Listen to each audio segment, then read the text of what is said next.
وسيدتنا زينب وسيدنا حسن وسيدنا حسين۔ بسم اللہ الرحمن الرحیم۔ السلام علیکم ناظرین، پروگرام صبح نور کے ساتھ آپ کا میزبان نذیر احمد غازی حاضر ہے۔ ناظرین کرام، حضرت ابو انیس محمد برکت علی صاحب رحمہ اللہ کی مشہور تالیف اسماء النبی الکریم صلی اللہ علیہ وآلہ وسلم سے ایک اسم مبارک پڑھنے کی سعادت حاصل کر رہا ہوں۔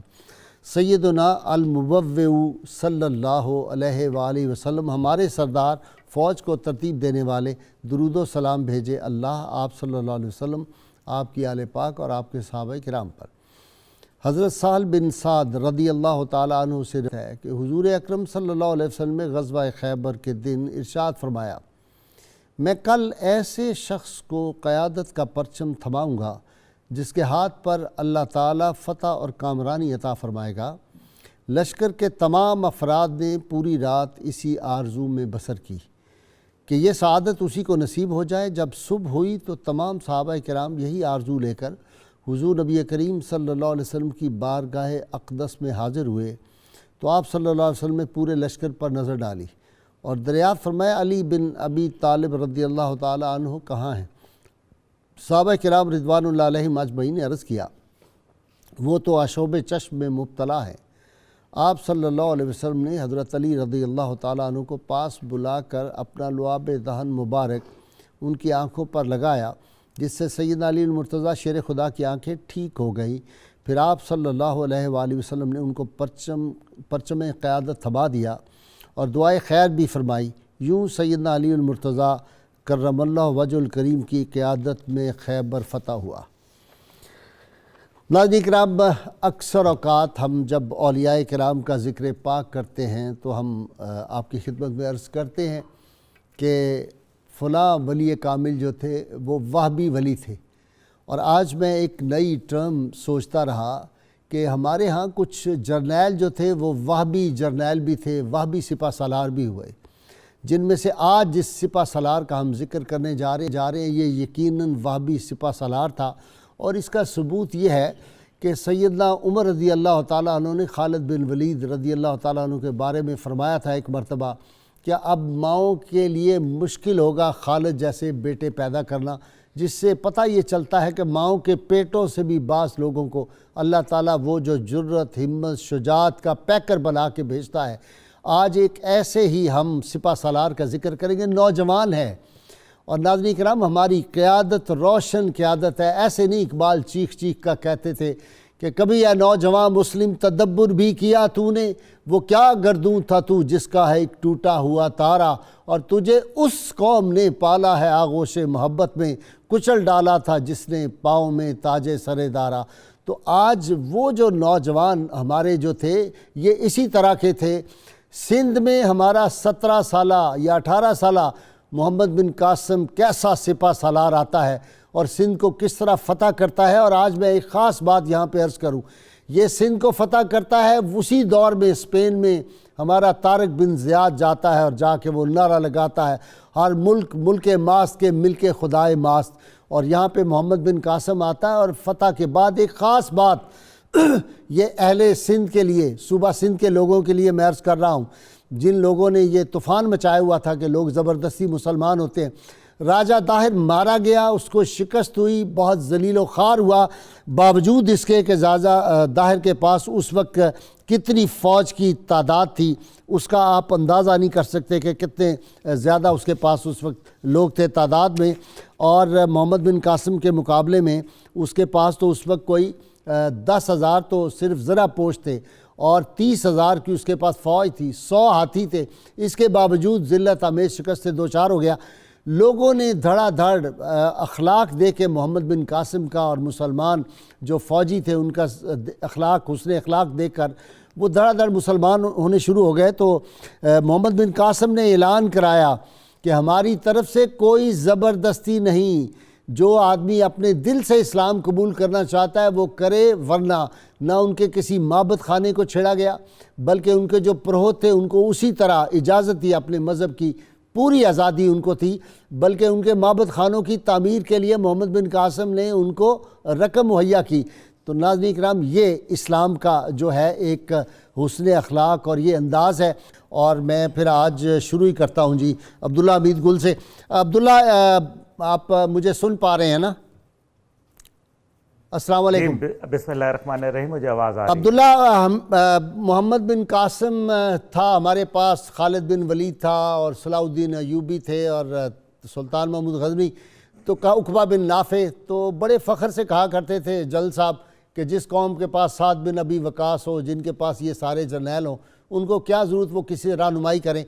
آج میرا آپ نے پیغام اسلام آباد ہائی کورٹ بار ایسوسی ایشن کو دینا ہے، اور میرے طرف سے ان کو سیلیوٹ کیجئے گا جنہوں نے حضور صلی اللہ علیہ وسلم کی ختم نبوت پہ وہ ریزولوشن پاس کیا.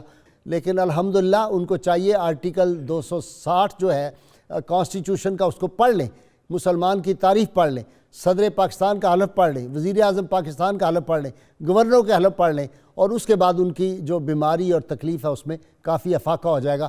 میرا سلام کہیے گا بار کے عہدیداران، قابل فخر ہیں اس امت کے لیے، اس قوم کے لیے. جی محمد بن قاسم جی، ذرا کیسا جرنیل تھا، کس طرح آیا اور کیوں آیا؟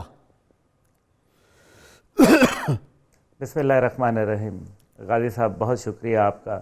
دیکھیں، جہاں تک آپ نے پہلے اسلام آباد بار کی بات کی ہے وہ یقیناً قابل ستائش ہے، کیونکہ انہوں نے اپنا کردار ادا کیا. پاکستان بنانے والے بھی وکیل تھے، اور پھر اس کے بعد ان کی نظریے کی وکالت جو ہے وہ میرے خیال میں اسلام آباد کے وکلاء نے کی، اور اس کے نتیجے میں آپ نے دیکھا کچھ میرے خیال میں ایسے دانشور جو کہ سو کالڈ میں کہوں گا کہ دانشور ہیں، وہ نہ تیتر ہیں نہ بٹیر ہیں. میں اسلام آباد کی محفلوں میں روزانہ لوگوں سے ملتا ہوں. مسئلہ یہ ہے کہ ہم خاص ہیں ترکیب میں قوم رسول ہاشمی. ہم جو مرضی کر لیں، کوا چلا ہنس کی چال اپنی بھی بھول جاتا ہے، یہ بڑا محاورہ ان کے اوپر فٹ آتا ہے. لیکن بہرحال ان کے اوپر سوائے افسوس کے اور کچھ نہیں کیا جا سکتا. آپ نے ایک حلف نامہ اور نہیں بتایا، وہ ہے آرمی چیف کا حلف نامہ. آرمی، نیوی، ایئر فورس اور جوائنٹ چیف کا حلف نامے میں بھی وہی کچھ لکھا ہوا ہے. اس لیے خاتم النبیین صلی اللہ علیہ وسلم کے معاملے کے بغیر معاملہ نہیں چلتا، اور یہ ہمارے ایمان کا حصہ ہے. اور اگر کسی کو کوئی پرابلم ہے تو انشاءاللہ تعالی پاکستانی جوان جو ہے نا وہ ان کے آڑے آئیں گے اور ان کو بڑے سخت آڑے ہاتھوں لیں گے. ان کو ایسے ہم چھوڑیں گے نہیں. ہم نے بھی محمد بن قاسم اور صلاح الدین ایوبی، غوری اور قطب الدین ایبک سے سبق سیکھے ہوئے ہیں. ہم جو ہے وہ ایسے آرام سے بیٹھیں گے نہیں. اچھا، بہرحال ہم محمد بن قاسم رحمۃ اللہ علیہ کے متعلق بات کرنے کے لیے پہلے تو میں شکر گزار ہوں کہ آپ نے ایک عظیم اسلامی جرنیل کے حوالے سے میرے سے آپ نے پوچھا. دیکھیں، محمد بن قاسم رحمۃ اللہ علیہ جو ہے وہ ایک سب سے ان کی جو خوبی سمجھی جاتی ہے کہ وہ ایک بہت ہی کم عمر جرنیل، جو کہ اسلامی تاریخ کے اندر انہوں نے ایک رقم کی ایک داستان، ایک ایسی داستان جو کہ غیرت کے اوپر قائم تھی. وہ جیسا کہ آپ یہاں سارے جانتے ہیں کہ ان کا تعلق جو تھا حجاج بن یوسف کے ساتھ تھا. ان کے والد جو کہ فرسٹ کزن تھے حجاج بن یوسف، اور محمد بن قاسم ظاہر ہے اپنی جو اوائل زندگی کے اندر ان کا جنم جب ہوا تو وہ کہتے ہیں کہ کچھ لوگ کہتے ہیں 695 میں ہوا، کچھ کہتے ہیں 694 میں ہوا. لیکن بہرحال یہ بتائیں وہ آئے کیوں یہاں؟ بس یہاں ڈائریکٹ ہم آ جائیں. جی، وہ آئے اس وجہ سے کیونکہ ان کی غیرت نے ان کو للکارا. مسلمانوں نے ان کی عورتیں جو تھیں وہ جا رہی تھیں، کیونکہ مسلمان تجارت کیا کرتے تھے. تو سری لنکا کے ساتھ بہت تجارت تھی، کیونکہ مختلف قسم کے جو مسالہ جات تھے دیگر تھے. مسلمان بہت اچھے تاجر ہوا کرتے تھے. تو مسلمان عورتیں آ رہی تھیں، ان کو درمیان سے کیونکہ یہ ایک پورٹ تھا، اس کے اوپر سے اغوا کر لیا گیا. اغوا کر کے جب ان کو قید کر لیا گیا تو پھر اس کے بعد ان کو جو ہے پیغام بھیجوایا. لیکن جب پیغام بھیجوانے کے باوجود انہوں نے یہاں معاملات کچھ اور دکھانے کی کوشش کی. پرتاپ غالباً اس ٹائم پہ جو دیبل کا گورنر تھا اس کا نام پرتاپ رائے تھا، اور انہوں نے جو ہے وہ اس پہ انکار کیا. نتیجہ یہ ہوا کہ محمد بن قاسم جو تھے ان کو حجاج بن یوسف کی جانب سے جو ہے وہ پھر بھیجا گیا. اور انہوں نے باقاعدہ کیونکہ مسلمانوں کے پاس کوئی نیوی کا اتنا مضبوط سسٹم تو نہیں تھا، لیکن شروع کے اندر کیونکہ یہ آپ کو معلوم ہے کہ مسلمانوں نے کانکویسٹ کے حوالے سے نہیں، یعنی کہ فتوحات کے حوالے سے نہیں، بلکہ تجارت کے حوالے سے کام شروع کیا۔ یہی کام جو ہے وہ تجارت کے حوالے سے اراکان کے اندر بھی کیا گیا۔ جب اسٹریٹ آف ہرمز کے اندر جب ان کو بھیجا گیا اور پھر بعد میں اراکان کے اندر ان کی باقاعدہ ایک ریاست قائم ہوئی جس کو آج بھی وہ اراکانی مانتے ہیں، اسی طریقے سے محمد بن قاسم جو تھے ان کو پھر بھیجا گیا۔ لیکن اس سے پہلے کی تاریخ یہ ہے کہ مکران کوسٹ کے اوپر جو ہے ہمارے کچھ حضرت علی کے دور میں کہا جاتا ہے کہ کچھ مسلمان وہاں آئے جن کو بعد میں وہاں قتل کر دیا گیا۔ ان کا جو 7 لوگ تھے بڑے، ان 7 کے 7 گردنیں اڑا دی گئی وہاں۔ اللهم على آله وصحبه وبارك وسلم اللهم آله وصحبه وبارك وسلم۔ یوسف، جو ملٹری اسٹریٹجی ہے یہ تو کیپٹن صاحب اور جرنیل کا بیٹا بات کرے گا۔ آپ مجھے ذرا تاریخی طور پہ بتائیں، حضرت عمر کے دور میں یہاں پہ جو صحابی آئے تھے نا تو کافی لوگ شہید بھی ہو گئے تھے، وہ واپس گئے، انہوں نے حضرت عمر سے کہا کہ وہاں نہ کھانے کو کچھ ملتا ہے نہ پینے کو کچھ ملتا ہے، پانی بڑا کڑوا ہے، اور کہا کہ اگر کم فوج بھیجیں گے تو وہ ان کو مار دیں گے، وہ ڈاکو ہیں، بڑے ظالم ہیں وہاں کے لوگ، اور اگر زیادہ فوج بھیجیں گے تو بھوک سے مار جائیں گے۔ حضرت عمر رضی اللہ عنہ نے فرمایا شاعری نہ کرو تم، فوجیوں والی بات کرو۔ جرنیل اس بات کی پرواہ نہیں کرتا۔ پھر حضرت عثمان کے دور میں بھی کچھ علاقہ فتح ہوا، پھر حضرت علی کے دور میں کافی علاقہ فتح ہو گیا تھا، اور اس کے بعد پھر محمد بن قاسم نے یہ ملتان تک پہنچا۔ اب آپ مجھے بتائیں کہ یہ جو معاملہ ہے کہ اگر وہ چاہتے وہ لوگ تو زبردستی مسلمانی لوگوں کو کر سکتے، آج ہماری زیادہ ہوتی۔ ہاں جی، یہ ایک بہت اہم بات ہے کہ مسلمانوں نے کبھی بھی تلوار کے زور پر کہیں بھی اسلام نافذ نہیں کیا، اور جیسا کہ خود قرآن کا حکم ہے لا اکراہ فی الدین، کہ دین کے معاملے میں زبردستی مت کرو۔ اگر آپ کا دل مسلمان نہیں ہوتا تو زبان کا اسلام بے معنی ہے، اور یہی وہ سبب ہے جس کی وجہ سے آج جہاں ہم بیٹھے ہیں یہاں اولیاء اللہ کی وہ خدمات ہیں جن کی وجہ سے لوگوں کے دل بدلے، اور جس کی بنیاد اس خطے میں سندھ میں، جس میں لاہور بھی شامل تھا، جس میں ملتان فقط کہا جاتا ہے، ملتان کا یہ ایریا جو کشمیر کی سرحد تک جاتا ہے، یہ سب محمد بن قاسم نے فتح کیے تھے، اور یہاں کے لوگوں کو آزادی دی تھی۔ 2 چیزیں جو یہاں پر نئی انٹروڈیوس ہوئی تھیں وہ یہ تھی کہ ایک ریلیجس فریڈم تھی جو ہندو کے جاتی کیا کہتے ہیں ذات پات کے نظام کی وجہ سے میسر نہیں تھی۔ دوسری تھی ہیومن ایکویلٹی، کہ ہر انسان برابر ہے، اور یہ کہ بھئی اس میں غیر مسلم بھی انسانی حقوق کے حوالے سے برابر ہیں۔ یعنی شودروں کو تو انسان سمجھا نہیں جاتا تھا، دلت کو بھی آج کل نہیں سمجھا جاتا۔ بالکل۔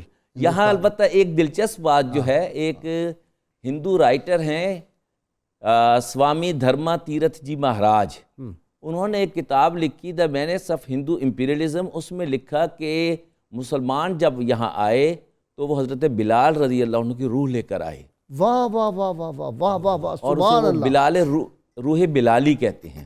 وہ ہیومن ایکویلٹی کی تھی کہ ایک حبشی جو ہے وہ بھی تمام اصحاب کبار کہیں سیدنا، چیف سیکرٹری بنتا ہے، گورنر بنتا ہے، اور پھر وہی جو ہے منسٹر بنتا ہے، فائنانس منسٹر، کتنی اہم منسٹری ہے۔ اذان کو فرشتے بھی ترستے ہیں۔ اب یہ ہیومن ایکویلٹی تھی، اور یہ کہ کسی کے دین کے معاملے میں انٹرفیئر مت کریں۔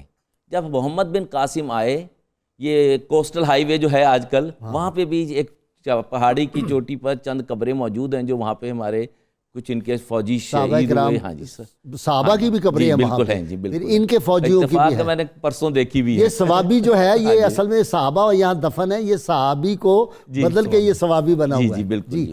یہ تو خیر اچھا، کپتان سوامی دھرما تیرتھ جی مہاراج نے ایک بڑی دلچسپ بات کہی کہ مسلمانوں کا کیونکہ وتیرہ رہا ہے کہ یہ دین کے کسی دوسرے کے دین کو نہیں چھیڑتے۔ جب یہاں پر برہمن آباد تھا نا، راجہ داہر کا اڈا، جب برہمن آباد یہ ایک نسل پرستی کا گڑھ ہے، ان لوگوں نے اپنے زور اور اپنی جنگجو سپرٹ اور اپنی مار کٹائی کی وجہ سے یہاں کے لوگوں کو غلام بنا رکھا تھا۔ اور جب محمد بن قاسم آئے، انہوں نے جیسے ہے کہ یہ ساری ہندو آبادی ہوگی، انہوں نے یعنی برہمنوں نے شکست کھا کے انہی کے ساتھ یعنی وابستہ ہو گئے، اور انہوں نے کسی کو چینج نہیں کیا، یہ اپنے حکومت مسلمانوں کے پاس آ گئی، انتظام ان کے پاس آ گیا۔ ٹھیک۔ تو مہاراج یہ سوامی دھرما تیرتھ جی مہاراج کہتے ہیں کہ ہم جو عوام تھے، جو غیر ہندو آبادی تھی، وہ ہندوؤں کے برہمنوں کے رحم و کرم پر چلی گئی، اور ہمارا ان کا یہ برہمنوں کا نظام جو ہے ذات پات کا، جس کی آج ایک شکل جو ہے کہ آپ دیکھیں گے کہ برہمن ہندوستان میں تھوڑے ہیں مگر RSS بہت زیادہ ہے، اور اس کا سبب یہ ہے کہ انہوں نے ان لوگوں کو اپنا بنا لیا اور ان پہ ظلم کیا۔ جو ان کا ساتھ دیتے تھے وہ ان کے قریب ہو گئے، باقیوں کو انہوں نے نیچ اور پلید اور کیا کہتے ہیں ابھی آپ نے جسے دلت کہتے ہیں، جسے اچھوت ذاتیں کہتے ہیں، قبائل کہتے ہیں، ان کی شکلوں میں ڈال کے ہمیں برہمنوں کے حوالے کر دیا۔ یہ ایک بہت بڑا ظلم تھا، مگر اس کی ایک یہ بھی ہے کہ جب مسلمان غلام ہوئے اس خطے میں، اور مسلمانوں نے جب ہندوؤں کو بہت قریب سے دیکھا تو انہیں پتہ لگا کہ ہندو تو ہندوستان میں مائنورٹی ہے، یہ تو ایک برہمن ایک نسل پرستی ہے، باقی عوام جو ہیں ان کا تو مذہب ہی نہیں ہے۔ اسی طرح آپ دیکھیے کہ پنڈت شیو کشن کول جو ہیں اپنی کتاب میں لکھتے ہیں کہ جب 1881 میں مردم شماری کی گئی، جسے کہتے ہیں سینسس، تو اس میں دیکھا گیا کہ جی جو شخص اپنا مذہب بتا دیتا ہے کہ جی میں فلاں کو پوجتا ہوں، فلاں کو پوجتا ہوں، وہ تو ہندو قرار پایا۔ جو اپنا مذہب بتا بھی نہیں سکے وہ بھی ہندوؤں کے کھاتے میں ڈال دیے گئے۔ اس سے بڑا ظلم اور کیا ہوگا؟ ٹھیک ہے جی کپتان صاحب، اب آپ کی طرف، یہ آپ کی اسٹریٹجی محمد بن قاسم کی، وہ کیا تھا؟ کوئی بنا ہوا تھا گنبد تھا یا جھنڈا تھا، کیا تھا اس کے بارے میں؟ بسم اللہ الرحمن الرحیم۔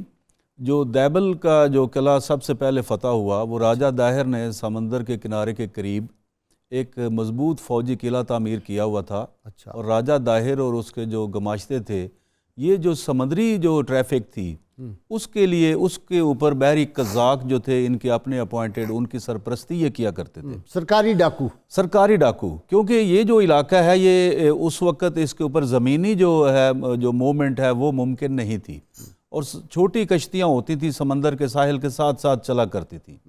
تو یہ مشہور ہے کہ جس طرح مسلمانوں کی جو کشتیاں مالدیپ کے جو راجہ تھے انہوں نے بھیجی اور قید کر لیا، تو جب حجاج نے خط لکھا کہ جی ہمارے جو قیدی ہیں ان کو رہا کر دو، اس میں ہماری عورتیں بھی شامل ہیں، ہماری عزت کا مسئلہ ہے، تو راجہ داہر نے اس سے انکار کیا اور کہا کہ یہ کام بحری قزاقوں کا ہے، ہمارا اس سے کوئی تعلق نہیں۔ لیکن جب دیبل پہ حملہ خود ہوا، آزاد کرا لو اگر چاہتے، خود آزاد کرا لو، میرے کنٹرول میں نہیں ہے۔ جب دیبل فتح ہوا تو وہاں سے 2 قیدی نکلے، برآمد ہوئے، جس سے ان کا سٹانس غلط ہو گیا۔ محمد بن قاسم نے جو وہاں پر حکمت عملی اختیار کی، بڑی کمال کی حکمت عملی کی۔ ایک تو یہ تھا کہ اس قلعے کے درمیان میں ایک 40 گز اونچا ایک مینار تعمیر تھا، اور ایک متھ کے طور پہ، ایک داستان کے طور پہ یہ مشہور کر رکھا تھا ہندوؤں نے کہ جب تک یہ مینار سلامت ہے اور اس کے اوپر ہمارے مندر کے جھنڈے لگے ہوئے ہیں، یہ سلامت ہے تو ہمیں کوئی نہیں ہلا سکتا۔ تو منجنیق کے ذریعے حملہ کیا گیا، اور اس کی حجاج بن یوسف نے 1000 درہم انعام مقرر کیا، اس کی منظوری لی محمد بن قاسم نے، جس سے یہ پتہ چلتا ہے کہ مسلمانوں کا جو نظام تھا، اکنامک جو سسٹم تھا، جو مال غنیمت تھا، اس کی تقسیم کا کتنا باریکی سے حساب کتاب کیا جاتا تھا کہ اس کے لیے اس سے منظوری لی گورنر سے۔ اور اللہ کے فضل سے 3 دن لڑائی ہوئی، 8 رمضان سے لے کے 10 رمضان تک۔ پہلے ہی منجنیق کے حملے سے وہ مینار گر گیا، اور ایک برہمن تھا، کیونکہ اس کی جو آبادی تھی وہ بدھ مذہب کے لوگوں کی اکثریت تھی، جبکہ راجہ داہر جو تھا یہ ہندو تھا۔ تو وہاں کا ایک برہمن تھا جو خود راجہ داہر کے مظالم سے لوگ تنگ تھے، کیونکہ یہ لوگوں سے جبراً ان سے ٹیکس وصول کیا کرتے تھے، اور ان کے مندروں میں بہت زیادہ سونا چاندی جمع ہوا ہوتا تھا، اور جوان لڑکیوں کو زبردستی لے جاتے تھے، اور لوگوں کی نہ عزت محفوظ تھی نہ جان مال محفوظ تھی۔ اب ایک تو میں جو فوجی حکمت عملی میں ایک بڑا کمال کام کیا محمد بن قاسم نے، انہوں نے دیبل کا جو قلعہ تھا اس کے 3 اطراف میں 6 گز گہری ایک خندق کھدوا دی۔ اچھا، غزوہ خندق سے انہوں نے رہنمائی حاصل کی، خود خندق کھدوائی کے فرنٹ کی طرف سے حملہ کیا، اور حکم اس کا یہ تھا حجاج کا کہ سورج آپ کی پشت پر ہو، طلوع آفتاب کے فوراً بعد حملہ کر دیا جائے، اور ایک باقاعدہ ایک کوڈ آف کنڈکٹ جو آج کل ویانا کنونشن میں جو سارا ہے، یہ سارا وہاں سے نکلا ہوا ہے، ہمارے جو اسلاف نے جو قربانیاں دیں اور جو معیار مقرر کیے۔ اس سے یہ ہوا کہ وہ گھبرا گئے، انہوں نے دیکھا کہ یہ تو پیچھے بھاگنے کا تو ہمیں رستہ نہیں دے رہا، اچھا، تو فرنٹ ہی ہمارے پاس بچا ہے۔ اس سے پہلے 2 جو مہمات تھی وہ ناکام ہو چکی تھی، اور یہ تیسری مہم تھی محمد بن قاسم کی، ان کو شکست ہوئی اور وہ پیچھے بھاگے۔ اچھا، ایک چیز کا ذرا میں ذکر کرنا چاہوں گا کہ ایک آج کل ایک جو کچھ دانشور جو لوگ ہیں یہ مشہور کر رکھا ہے کہ جہاد کی جو آج کل کوئی ریلیونس نہیں ہے۔ میں یہ بتانا چاہوں گا کہ جہاد کیسے ہوئے گا؟ جہاد جو ہے جب مسلمان مصیبت میں ہوئیں گے ان کی جان مال کو بچانے کے لیے ضروری ہے۔ یہ فتنہ کی ایک بڑی بری شکل ہے، اور قرآن پاک میں سورہ توبہ میں بھی اور سورہ انفال میں بھی اس کا حکم ہے، وَقَاتِلُوا الَّذِينَ حَتَّى لَا تَكُونَ فِتْنَةٌ وَيَكُونَ الدِّينُ كُلُّهُ لِلَّهِ۔ محمد بن قاسم نے جو یہاں پر آ کر جو حملہ کیا تھا، یہ مسلمان جو قیدی تھے، عورتیں تھیں، ان کو نجات دلائی، چونکہ ان کا نظام بہت عادلانہ تھا، مساویانہ تھا، اور اسلامی نظام نافذ کیا تھا۔ جی یوسف، آپ کی بات پہلے مکمل تو کریں۔ میں یہ ان تین چیزوں کا بڑا واضح ہے کہ دلی مسلمانوں کا کیپٹل رہا ہے، آج بھی غیر مسلم وہاں پہ اکثریت ہے۔ اسپین میں مسلمانوں نے 700-800 سال حکومت کی، وہاں بھی مسلمان نابود ہے۔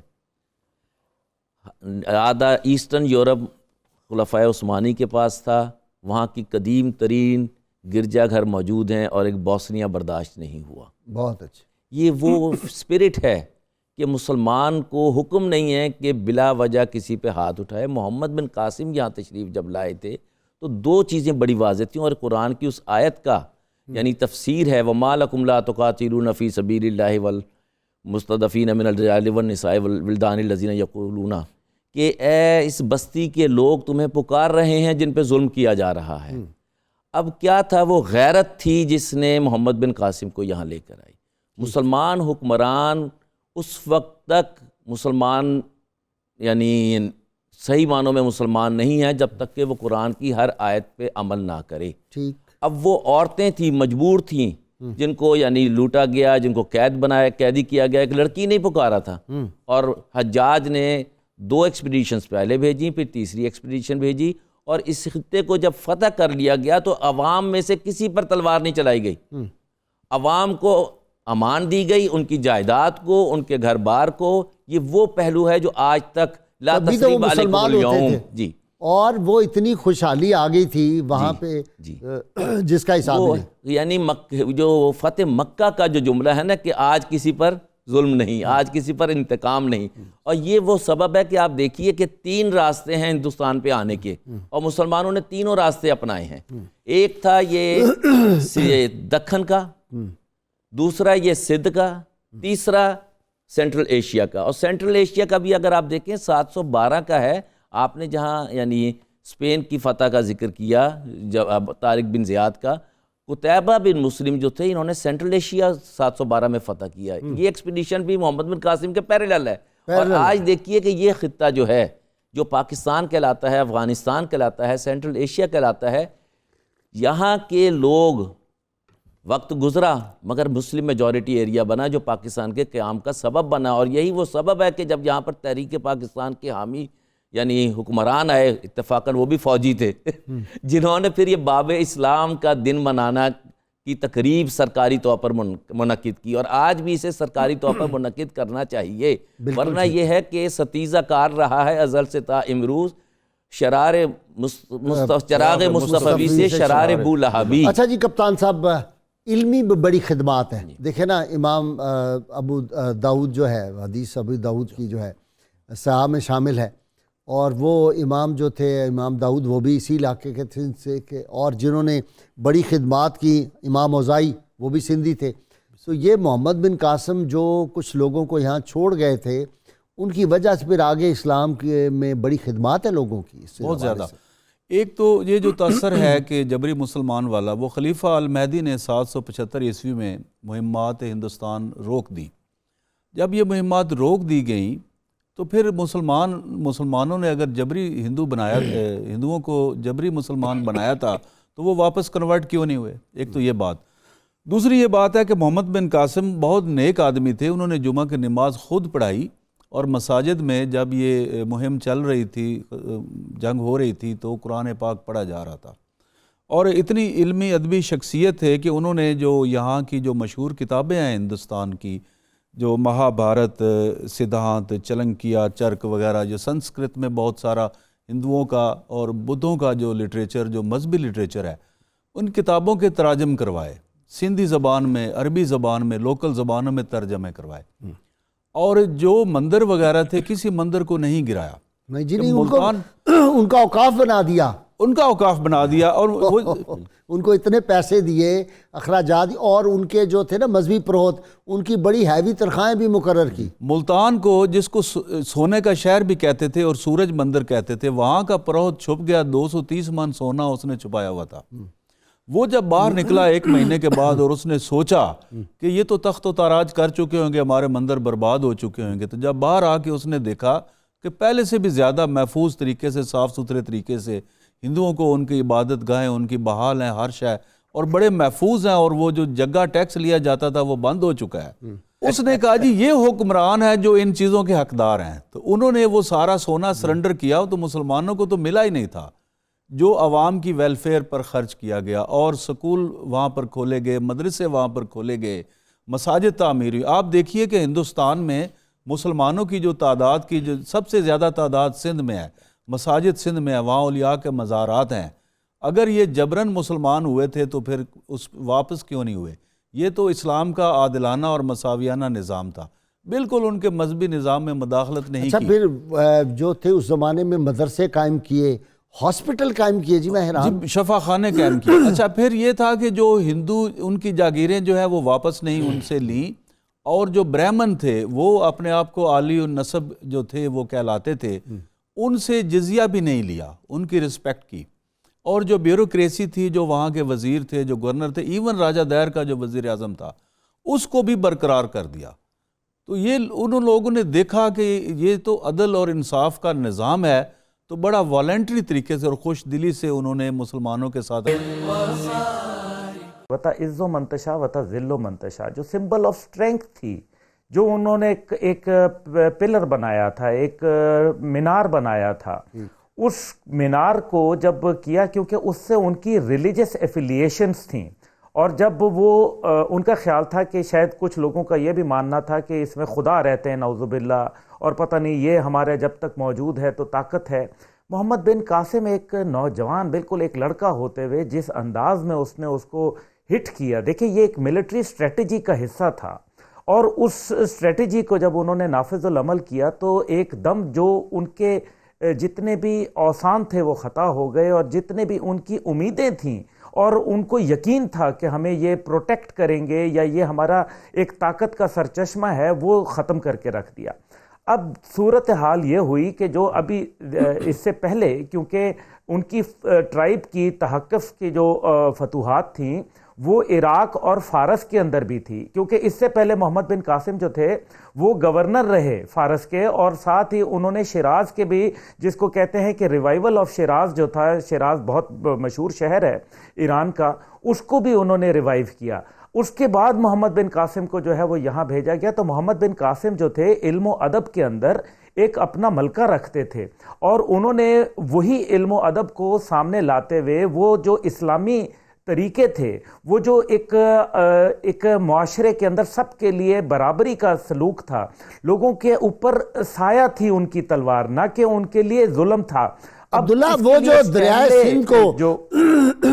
دریائے سندھ کو جس اسٹریٹجی سے پار کیا، انہوں نے دریائے سندھ کے پار جو فوجیں کھڑی ہوئی تھی، وہ جب یہ آگے جاتے تھے وہ تیر مارتے تھے، کشتیاں ان کی واپس آتی، وہ اسٹریٹجی آپ کے ذہن میں ہوگا، ذرا بتائیں نا دریائے سندھ کیسے پار کیا؟ دیکھیں دریائے سندھ کی جو اسٹریٹجی تھی نا جی، دریائے سندھ ایک تو بہت بڑا، اس کا پارٹ جو تھے اس زمانے میں بہت ہی بڑے تھے، کیونکہ اب تو پھر بھی روکا جاتا ہے، کہیں نہ کہیں پیچھے ڈیم بن گئے ہیں، پیچھے جو ہے پانی ڈسٹریبیوٹ ہو جاتے ہیں، لیکن دریائے سندھ اس ٹائم پہ ایک سمندر سے کم نہیں تھا۔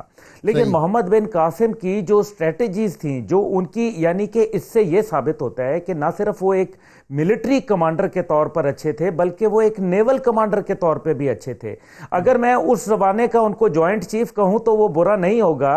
اور پھر اگر آپ سٹینلے کی کتاب پڑھیں، سٹینلے لین جو لکھتے ہیں، اسی طریقے سے ایچ ایم ایلیٹ لکھتے ہیں، وہ یہی کہتے ہیں کہ کسی کے اوپر ظلم نہیں ہوا، کسی کے اوپر جو ہے وہ جو ٹیکس تھا، جو جزیہ تھا، جو ان سے لیا جاتا تھا، خراج وصول کیا جاتا تھا، جو خود ہندو کیا کرتے تھے، جو خود ان کے پروہت کیا کرتے تھے، وہ سب ختم کر دیا۔ اب جو ان کی ملٹری اسٹریٹجی تھی وہ یہ تھی کہ نہ صرف یہ ملٹری اسٹریٹجی تھی، دریائے سندھ کے پار کرنے پہ دوسری طرف فوج کھڑی تھی جو کہ اس علاقے کو جانتی تھی، کچے کے علاقہ جس کو سندھ میں کہا جاتا ہے، وہی جس کا ذکر کیا گیا کہ وہاں نہ کھانے کو ہے نہ پینے کو ہے، تو پانی کھارا ہے، وہ کچے کا علاقہ تھا بنیادی طور پہ۔ لیکن اس کے باوجود جو محمد بن قاسم کی اسٹریٹجی تھی، اب آپ دیکھیں طارق بن زیاد کی اسٹریٹجی دیکھ لیں، کیا کمال ملٹری اسٹریٹجی ہے کہ آج تک ملٹری اسٹریٹجی کے اندر ایسی اسٹریٹجی کوئی نہیں آئی۔ اسی طریقے سے محمد بن قاسم کی جو اسٹریٹجی ہے، میں آپ کو یہ بتانا چاہتا ہوں کہ محمد بن قاسم کی اسٹریٹجی جو ہے وہ آج بھی نیوی پڑھ رہی ہے۔ یہ میں آپ کو بڑا وثوق سے کہتا ہوں کہ آج بھی پاکستان نیوی جو ہے وہ اس کو پڑھا رہی ہے، اور ہمیں اپنے مسلمان حکمرانوں کی جو ملٹری اسٹریٹجی ہے، جو اس سے پہلے آپ دیکھیں حضرت خالد بن ولید کی اسٹریٹجی دیکھ لیں، آپ جو ہے اسی وجہ سے تو میرے والد نے یہی تو کہہ کے جو ہے وہ بیرون ملک کورس ٹھکرا دیا تھا کہ انگریز کون ہوتا ہے کہ ہمیں ملٹری اسٹریٹجی پڑھائے، ہمارے تو مسلمان حکمران جو ہیں اور خلفائے راشدین جو ہیں ان کی اسٹریٹجی موجود ہے، میں نہیں جاؤں گا۔ دیکھیں اب مسئلہ یہ ہے کہ محمد بن قاسم کے اثرات کیا ہوئے۔ محمد بن قاسم کے اثرات یہ ہوئے کہ جو ہندوستان کے اندر جو کہ ایک کاسٹ سسٹم تھا، ایک جو معاشرے کے اندر طبقاتی نظام تھا، اس کو محمد بن قاسم نے ٹوٹل ڈیفیوز کر دیا۔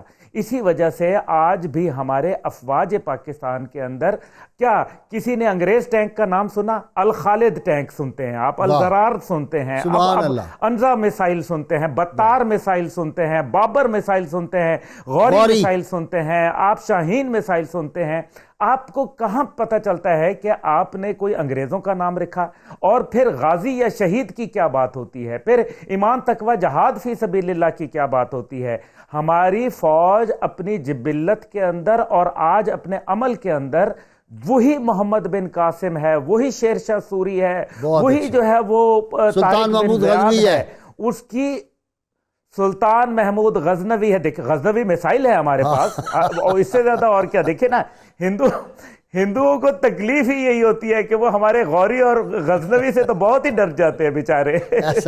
تو اس لیے مقصد، اور پھر ان کی جو انٹیلیجنس اسٹریٹجی تھی، میں آپ کو یہ بھی بتانا چاہتا ہوں کہ محمد بن قاسم کا جو وہاں جو آپ نے دریائے سندھ کی بات کی، اس کے اندر سب سے برتر جو چیز تھی وہ ان کی انٹیلیجنس اسٹریٹجی تھی، اور اسی انٹیلیجنس اسٹریٹجی کو آج آئی ایس آئی کے اندر اور ملٹری انٹیلیجنس جو ہماری کلڈنا کے اندر موجود ہے، ان کا باقاعدہ اسکول آف ملٹری انٹیلیجنس جو ہے، اس کے اندر وہ ساری باتیں پڑھائی جاتی ہیں، کیونکہ they were one of the finest intelligence operators in the world۔ I S I ہماری پرانی ہے، یعنی کہ آج تو لوگوں کو شک کیا کہ نہیں ہے، آئی ایس آئی بہت پرانی ہے ہماری۔ اچھا جی، میں عبداللہ گل صاحب اپنے ناظرین کے لیے ایک دلچسپ بات بتاؤں کہ جب محمد بن قاسم پہنچے نا، تو سندھ کا دریا عبور کرنا تھا۔ جب یہ کشتیاں لے کے داخل ہوتے تو وہ دور سے ان کو تیر مارتے اور یقیناً وہ کشتیاں پیچھے لانی پڑتی۔ تو محمد بن قاسم نے کیا کہ رات کو اس نے کہا کہ دریائے سندھ کا پارٹ جہاں سے کم ہے، یعنی چوڑائی کسی جگہ سے کم ہوتی ہے دریا کی، کہیں سے زیادہ، اس نے کہا جہاں کم ہے نا اس کا ناپ کتنا ہے، کسی سے کوئی بندے بھیجے انٹیلیجنس کے، وہ تیر کے پہنچے یا کس طرح پہنچے ٹیوب پہ، وہ واپس آئے، انہوں نے کہا جی یہ اتنا چوڑا ہے یہاں سے دریا، انہوں نے کہا کشتیاں لگا دو کنارے کنارے سیدھی، ان کو آپس میں رسے سے باندھ دو، اور وہ اتنی ہی کشتیاں لمبی داؤ پہ لگا دیں کنارے کے ساتھ ساتھ، اور رسے باندھ دیں، رسہ باندھ کے تو اتنا لمبا ایک رسہ لے کے کچھ جو تھے ہمارے فوجی وہ رات کے وقت دریائے سندھ کو تیر کے دوسری طرف چلے گئے، وہاں جا کے انہوں نے رسہ کھینچا تو وہ پورا کشتیوں کا پل بن گیا۔ یہ کبھی راجہ داہر یا اس کی فوج کے تصور میں نہیں تھا کہ یہ بھی ہو سکتا ہے راتوں رات۔ تو اب بھی مجھے تو لگتا ہے ہماری جو فوج جس طرح پل بناتی ہے، یہ وہ دکھاتے ہیں نا کبھی کبھی یہ ٹی وی پہ کچھ مناظر، تو بالکل مجھے وہی منظر نظر آتا ہے۔ اور یہ جی غازی صاحب بالکل یہ آپ نے درست فرمایا کہ وہ جو کشتیوں کا پل ہے وہ وہیں سے آتا ہے۔ وہ کشتیوں کا پل کا کانسیپٹ پاکستان انجینئرنگ کور کو جو ملا ہے وہ وہیں سے ملا ہوا ہے محمد بن قاسم کا. اور یہ بھی میں آپ کو بتاتا چلوں کہ آج بھی رات کو ہی پل بنایا جاتا ہے. جب آپ نے، میں خود اس میں شامل رہا ہوں کہ جب ہم نے ایک جگہ ہے ملتان کے قریب، وہاں پل بنایا گیا تھا اور رات کے وقت وہ باقاعدہ انجینئرز نے رات کو اسی انداز میں وہ پہلے کشتیاں چھوڑ دیتے ہیں، پھر ان کو راستے میں باندھ دیتے ہیں وہ رسیوں سے، اور اس کو کھینچ لیتے ہیں اور ودن ہاف این آور وہ پل بن جاتا ہے. اچھا عبداللہ گل، میرے کچھ جرنیل حضرات جو ہیں، ہماری دوستی ہے، تعلق ہے، اللہ ان کو سلامت رکھے. میں تو فوج سے بڑا پیار کرتا ہوں. میں ذرا ایک منٹ غازی صاحب یوسف سے میں آپ کی طرف آتا ہوں. مجھے 10 جی میں اس پہ 10 سیکنڈ اگر گفتگو. جی بسم اللہ. اس کی وجہ یہ ہے کہ وہ ہمارے جو جرنیل حضرات ہیں نا، وہ متوسط گھرانوں سے آتے ہیں. آپ نے کبھی کسی انڈسٹریلسٹ کا یا کسی بہت بڑے جاگیردار کا بیٹا جو ہے وہ فوج میں دیکھا ہے؟ کسی پولیٹیشین کا آپ نے بیٹا فوج میں دیکھا ہے؟ یہ بیچارے وہی غریب و سادہ اور رنگین ہے داستان حرم، نہایت اس کی حسین ابتدا ہیں اسماعیل. واہ واہ واہ. آپ نے سارا پڑھا محمد بن قاسم رحمۃ اللہ علیہ کو، اسٹریٹجی اس کی پڑھی، اس کی علمی خدمات، اس کا شوق علم کا، دین کا، زہد کا، تقوی کا، عبادت کا، یہ سارا کچھ آج کی آپ جو ہمارے وہ جو ایبٹ آباد میں کیا اس کو کاکول اکیڈمی کہتے ہیں، وہاں کے جو ہمارے نوجوان ہیں ان کو کیا آپ سبق دیں گے؟ کردار کی عظمت کی اور شرافت کی، اطاعت امیر کا وہ شخص استعارہ تھا. بڑی چھوٹی عمر میں ان کا اتنا مطالعہ تھا کہ انہوں نے بہت بڑے بڑے جو ہندو جرنیل تھے ان کی تدابیر کو ناقص کر دیا. واہ. دوسرا کام یہ کیا کہ جب ان کے ہاتھ میں اقتدار آیا تو عدل کا مظاہرہ کیا. واہ واہ واہ. کوئی لاولاب کام نہیں کیا. واہ واہ واہ. آج ہمیں اپنی جو ہماری نوجوان نسلیں ہیں ان کو ہمارے نصاب میں یہ چیز ہونی چاہیے کہ مشاہیران اسلام کے جو کارنامے ہیں وہ پڑھائے جائیں، اور امہ کو جس طرح کے مسائل درپیش ہیں اس کا ادراک ہونا چاہیے ہمارے نوجوانوں کو. ٹھیک ہے کہ اس میں ہماری اجتماعی جو سوچ ہے اس کا محور کیا ہونا چاہیے. بہت شکریہ عبداللہ گل، آپ کا بھی شکریہ. انشاءاللہ تعالیٰ آپ جب آتے ہو تو مجھے جنرل حمید گل سامنے آ جاتے ہیں اور ان کی باتیں، اور ہمیشہ ہم تو ان کو بلاتے تھے. اللہ ان کی قبر پہ کروڑوں رحمتیں نازل فرمائے. اور آپ کا بہت شکریہ، آپ کا کپتان صاحب بہت شکریہ، یوسف عرفان آپ کا. ناظرین کرام، کتاب الشفا نسخے کا وقت ہو گیا. کلمہ شہادت کی فضیلت ہے. فرمان مصطفیٰ صلی اللہ علیہ وسلم، جو شخص دن میں 100 مرتبہ یہ کلمہ پڑھتا ہے تو اسے 10 غلام آزاد کرنے کا ثواب ملتا ہے. 100 نیکیاں اس کے نامہ اعمال میں لکھ دی جاتی ہیں، اور اس دن شیطانی حملوں سے بھی محفوظ رہتا ہے. شرط یہ اول و آخر کم از کم 11 مرتبہ کوئی بھی درود پاک جو آپ کو آتا ہو وہ ضرور پڑھیں. سیدنا امام زین العابدین علیہ السلام کا قول مبارک کیا فرماتے ہیں؟ انسان کی اصلاح کے لیے اتنا ہی کافی ہے کہ لوگوں کے عیوب ڈھونڈنے کی بجائے اپنے اعمال پر نظر رکھے